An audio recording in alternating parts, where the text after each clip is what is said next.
नागपुरातलं शशिकला ठाकरे हत्याकांड जे घडलं होतं त्या प्रकरणात आता दोघांना अटक करण्यात आलेली आहे।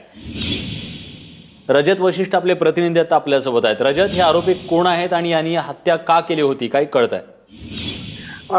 हे दोन आरोपी जे आहेत त्यांचे नाव शिवप्रसाद बांगरे आणि प्रवीण भंडारकर असे आहेत। या दोघांनी ठाकरे कुटुंबांच्या घरी 2 दिवसापूर्वी मजूर म्हणून काम केलेलं होतं।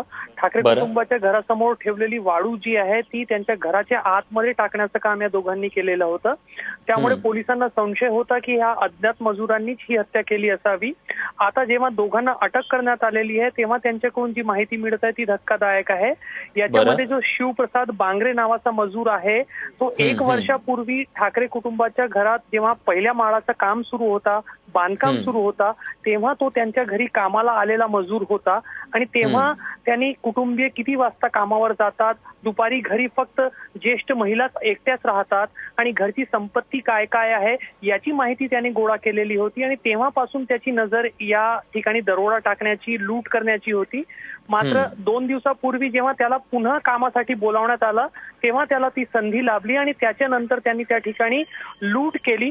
मात्र लुटीनंतर ज्या शशिकला ठाकरे त्या आपल्याला ओळखतील आणि आपलं नाव जे आहे ते पोलिसांसमोर येईल या भीतीमुळे त्यांनी ते लूट केल्यानंतर त्यांची हत्याही केली आणि तशी कबुली त्यांनी पोलिसांकडे दिलेली आहे।